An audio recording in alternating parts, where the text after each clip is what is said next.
Jania Wilkinson is a single mother living in a rundown apartment with her frequently ill daughter, Aria. One morning, while bathing Aria and preparing her for school, Jania warns her not to touch her science project. Aria expresses frustration over being unable to bathe herself and tells Jania that their teacher announced her mother could not afford her lunch. Jania is upset, but tries to focus on getting to work. On her way out, she gives change to a neighbor in a wheelchair, angering her landlord, who threatens eviction unless rent is paid by 10 a.m. After dropping Aria at school, where the principal gives them a strange look, Jania heads to her grocery store job. There, a customer throws a bottle at her after she refuses to accept a WIC card for non-eligible items. Her unsympathetic boss orders her to clean up the mess. While in the back, Jania receives a call informing her that Aria was injured during a seizure in the bathtub. Her boss demands she return in 30 minutes and refuses to release her paycheck. Jania rushes to the bank to withdraw money for Aria's lunch, but the line is too long.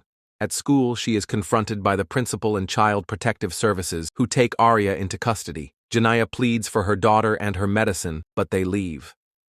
As Jania drives back to work in the rain, she accidentally cuts off a man who turns out to be an off-duty police officer. He throws a drink at her and runs her off the road. When police arrive, they impound her car due to expired documents. She eventually returns to work, only to be fired. Her boss again refuses to give her paycheck. When Jania gets home, she finds her belongings thrown out. She has been evicted.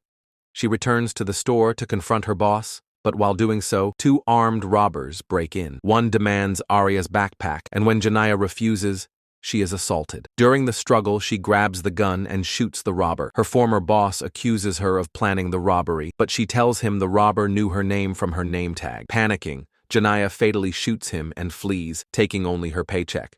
At the bank, the teller refuses to cash her check without ID. Desperate, Jania pulls a gun, prompting the teller to cash the check. A silent alarm is triggered. The bank manager, Nicole, recognizes Jania and tries to calm her. Detectives Raymond and Grimes, already investigating the grocery store incident, are informed of the bank robbery. Raymond, a former army negotiator, offers to speak with Jania.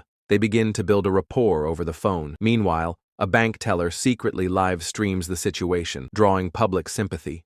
Supporters gather outside. After Jania hangs up, the stream is jammed by police. Raymond, who empathizes with Jania, learns the identity of the threatening officer and has him apprehended. Nicole and Jania disable the bank's cameras, but a teller, Tessa, secretly writes a note on a bathroom window, revealing the supposed bomb is just Aria's science project. Raymond punches the officer who harassed Jania and demands the FBI allow her to talk to Jania. The FBI refuses, so Raymond personally delivers a photo of the officer through Nicole. Jania confirms his identity and releases the hostages, but Nicole stays.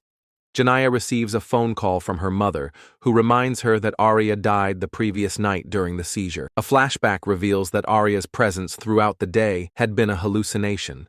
The school had not called, and CPS was never involved. Nicole, aware of Aria's death, had stayed to protect Jania from herself and the situation. As the FBI prepares to storm the bank, tear gas is fired, and Jania is seemingly shot. However, this too is a hallucination. In reality, Jania peacefully surrenders to Detective Raymond, with Nicole by her side.